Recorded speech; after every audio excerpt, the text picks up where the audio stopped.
여러분 추석 명절은 잘 보내셨나요? 오랜만에 긴 연휴가 있어서 좋은 쉼을 가지신 분들도 있을 테시고 또 쉼을 갖지 못하신 분들도 있을 텐데요. 앞에 보시는 두 개의 그림은 우리가 명절날 온 가족이 모였을 때 볼 수 있는 익숙한 모습입니다. 여러분 혹시 근데 이 그림들을 보면서 불편한 감정이 일어나진 않으셨나요? 아마 이제 불편한 감정이 일어나신 분들은 여기서 어떠한 문제점을 발견하신 것이고, 아무런 감정이 없으셨던 분들은 이러한 문제를 만들고 계시는 분들일 가능성이 굉장히 높습니다. 뭐가 제일 문제죠, 이 그림에서? 예, 이 만화의 제목을 아시면은 단번에 맞추실 수 있을 텐데요. 며느라기라는 만화의 내용입니다. 여기서 보면은 성도님 기준에서 왼쪽 그림에서는 며느라기 혼자만 음식을 만들고 있습니다. 그리고 시어머니도 음식을 열심히 만들고 계시죠. 나머지 남자들은 앉아만 있습니다. 그리고 맛있는 간식을 먹고 있는 것 같습니다. 그리고 성도님들 기준의 오른쪽에 있는 그림을 보시면은 남자, 여자가 겸상하지 못하고 있는 장면이 있습니다. 여자는 열심히 일을 하느라 먼저 앉아있지도 못하고, 그나마 앉아있을 수 있을 때는 조그만 상에 여자들끼리 다닥다닥 붙어서 음식을 먹어야 되는, 그 남자들끼리는 조금 넓은 테이블에서 조금 편안하게, 그리고 국이 다 떨어졌다 이러면 벌떡 일어나서 또 국을 퍼와야 되고, 또 시어머니 일어나기 전에 먼저 며느라기가 일어나야죠. 어디 감히 시어머니가 일어나게. 이렇게 이제 불편한 상황들이 있을 수가 있습니다. 우리에게 이 그림은 사실 너무나도 익숙한 모습이지만 이 익숙함 속에는 가부장제 사회 속에서 있는 남녀 차별을 당하고 있는 여성들이 있습니다. 우리는 이렇게 익숙함에 속아 잘못된 전통을 지켜오곤 합니다. 오늘 함께 읽은 말씀에서도 익숙한 전통에 대해 이야기하는 바리새인과 그들의 서기관들의 이야기가 나옵니다. 예수님께서는 레이라 하는 세리를 제자로 부르신 후 그의 집에 초대받아 제자들과 함께 잔치를 즐기고 있었습니다. 그 모습을 본 바리새인과 그들의 서기관들은 그들을 다른 제자들과 비교하며 비방하였습니다. 요한의 제자는 자주 금식하며 기도하고 바리새인의 제자들도 또한 그리하되 당신의 제자들은 먹고 마시나이다. 가끔 신앙생활을 비교하는 사람들이 있습니다. 특히 이웃사랑 실천과 같이 하나님께서 가장 원하시는 사랑에 대한 걸로 비교하는 것이 아니라 금식 기도처럼 무언가 스스로 단련하여 진리에 이르려 하는 타종교의 고행 수련과 같은 행위를 비교합니다. 그런 사람들은 바로 오늘 말씀의 예수님과 제자들을 비방하는 바리새인들과 같은 꼴이 되는 거죠. 여러분들 비교하면 안 됩니다. 예수님께서는 그들에게 말씀하셨습니다. 혼인집 손님들이 신랑과 함께 있을 때 너희가 그 손님으로 금식하게 할 수 있느냐? 그러나 그날에 이르러 그들이 신랑을 빼앗기리니 그날에는 금식할 것이니라. 예수님의 제자들을 혼인집 손님들로, 예수님을 신랑으로 비유하여 손님들이 신랑과 같이 있는데 어떻게 금식할 수 있느냐고 되묻습니다. 우리는 신랑과 함께하기 때문에 먹고 마셔야지 금식할 수 없다는 이야기죠. 그렇다고 예수님께서 평생 금식을 하지 않겠다는 말씀이 아니셨습니다. 신랑을 빼앗길 날에는 금식을 할 것이라고 말씀하셨습니다. 금식을 이유 없이 주기적으로 자주 하는 게 좋은 게 아니다. 정말로 해야 될 때 하는 것이 올바른 금식이다 라는 것을 예수님께서는 말씀해 주고 싶으셨나 봅니다. 그리고 계속해서 비유로 말씀하셨습니다. 새 옷에서 한 조각을 찢어 낡은 옷에 붙이는 자가 없나니 만일 그렇게 하면 새 옷을 찢을 뿐이요 또 새 옷에서 찢은 조각이 낡은 것에 어울리지 아니하리라. 계속해서 이렇게 말씀하셨습니다. 새 포도주를 낡은 가죽 부대에 넣는 자가 없나니 만일 그렇게 하면 새 포도주가 부대를 터뜨려 포도주가 쏟아지고 부대도 못 쓰게 되리라. 새 포도주는 새 부대에 넣어야 할 것이니라. 아멘. 이 두 가지 비유가 의미하는 바는 분명합니다. 낡은 옷에 새 옷 조각을 찢어 붙이면 찢어진 새 옷도 망가지고 그 새 옷 조각은 낡은 옷에 어울리지도 않습니다. 새 옷은 조각 내서도 안 되고 그 조각을 헌 옷에 붙여서도 안 됩니다. 또한 새 포도주는 계속해서 발효 과정을 거치기 때문에 가스가 새어나옵니다. 그렇기 때문에 가죽 부대를 팽창시키기 때문에 낡은 가죽 부대에 새 포도주를 넣으면은 이미 해질 대로 해진 이 가죽 부대가 다시 한번 새 포도주로 인해 팽창하다가 보면 찢어질 수가 있습니다. 그러므로 새 포도주는 낡은 가죽 부대에 넣지 않습니다. 이 비유들은 새 것을 낡은 것과 같이 두었을 때 문제점을 말합니다. 예수를 믿고 새 삶을 사는 기독교인들은 바로 새 포도주로서 금식을 이유 없이 주기적으로 자주 해야 된다는 낡은 포도주 부대처럼 낡은 전통을 따르면 안 된다는 말씀입니다. 그리고는 예수님께서 마지막으로 이렇게 알쏭달쏭한 말씀을 하십니다. 묵은 포도주를 마시고 새 것을 원하는 자가 없나니 이는 묵은 것이 좋다 함이니라. 분명 예수님께서는 새 포도주가 좋은 것처럼 새 포도주가 예수님과 제자들을 가리키는 것 같아 보이는데 왜 39절에서는 이들이 묵은 포도주를 마시고 새 것을 원하는 자가 없고 묵은 것이 좋다 함이니라 라고 말씀하셨을까요? 계속해서 이 앞에 문단을 보면은 새 포도주가 좋은 것 같은데 사람들은 묵은 포도주를 마시고 나고 나면은 새 것을 원하지 않고 묵은 것을 계속 좋아한다고 합니다. 예수님께서 다시 생각해 보니까 전통이 좋은 것 같아서 이렇게 말씀하셨을까요? 아니면 역시 포도주는 빈티지가 맛있으니까 오래된 포도주가 맛있음을 이렇게 말씀하고 계시는 거였을까요?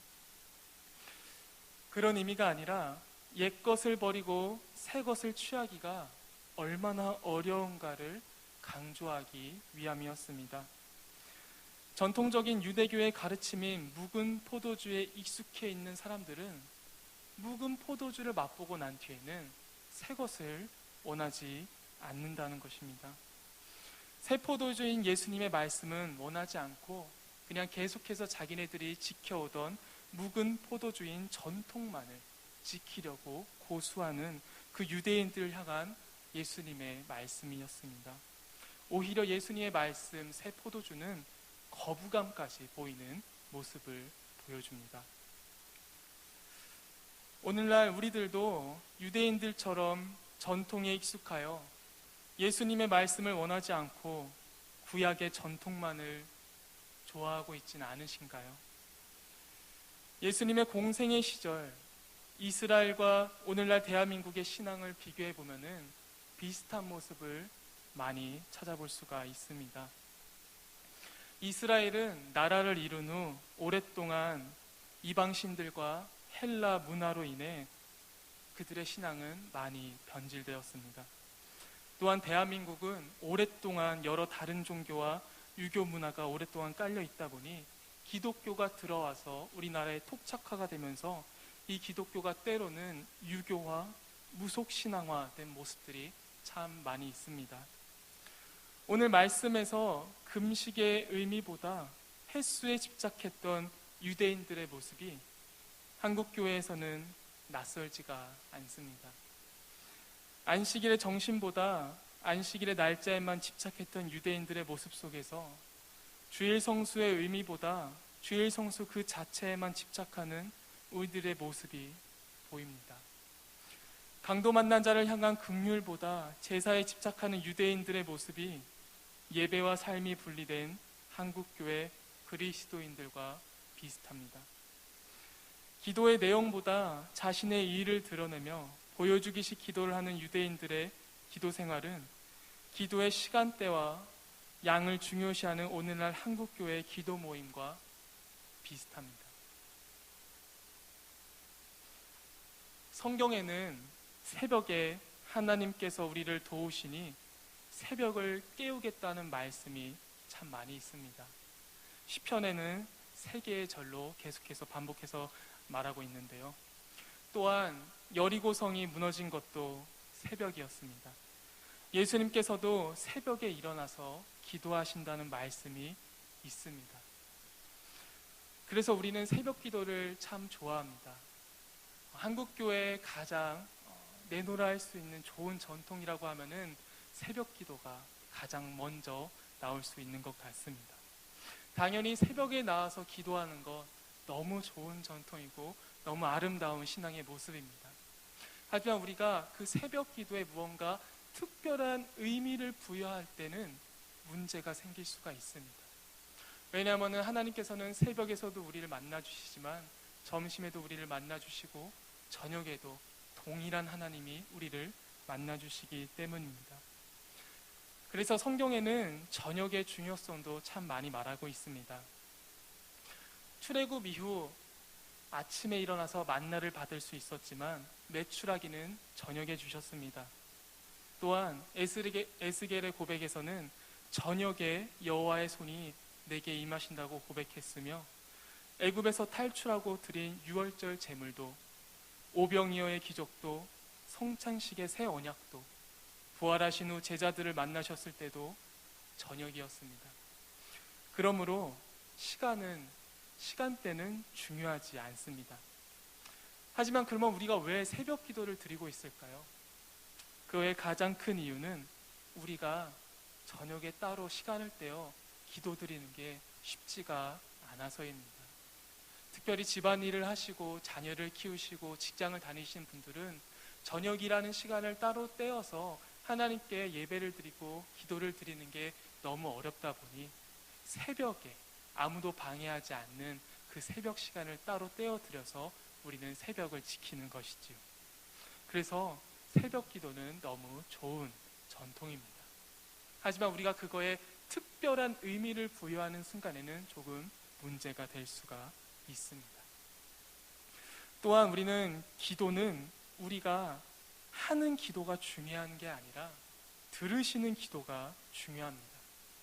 그래서 전도서에서는 이렇게까지 말씀하셨습니다. 말을 적게 해라. 마태의 복음에서는 중언부언하지 말라.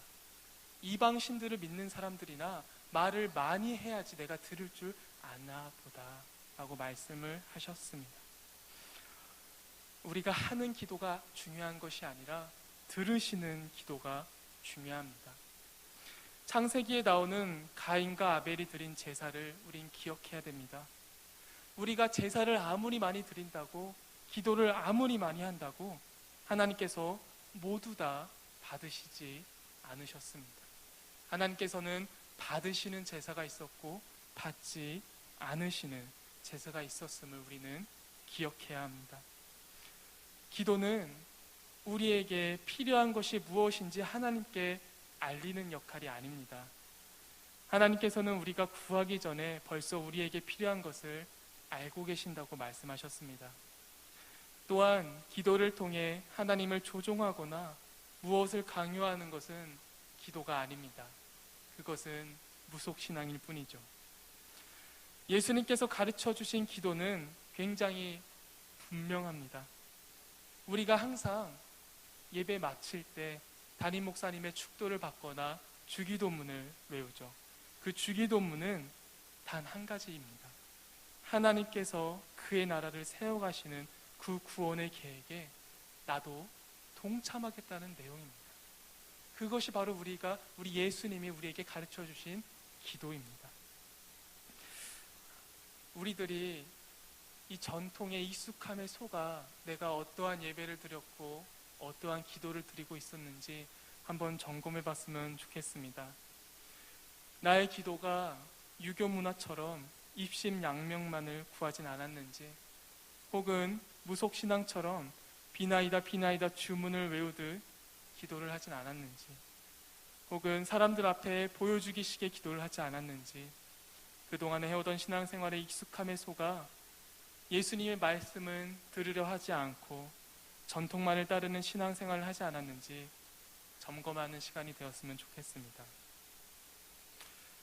오늘 말씀에서는 예수님의 말씀을 듣는 자, 그의 신앙생활은 결혼식에서 신랑과 함께 즐거워하는 혼인집 손님처럼 즐거워야 된다고 말씀하십니다. 예수님 말씀을 듣지 않고 전통만을 따르는 자, 그의 신앙생활은 일주일에 2번씩 금식해야만 하는 바리새인들처럼 즐거움보다는 의무감밖에 없을 것입니다. 여러분들은 어떤 신앙생활을 하고 계신가요? 지금도 살아 역사하셔서 나와 함께 하시는 신랑 되신 예수님과 잔치를 벌이는 신앙생활을 하고 계신가요? 아니면 여전히 예수님을 땅에 못 박아 죽여서 슬프고 힘들고 외로운, 그리고 의무감밖에 없는 신앙생활을 하고 계신가요? 함께 기도하심으로 오늘 말씀을 마치도록 하겠습니다. 하나님 아버지,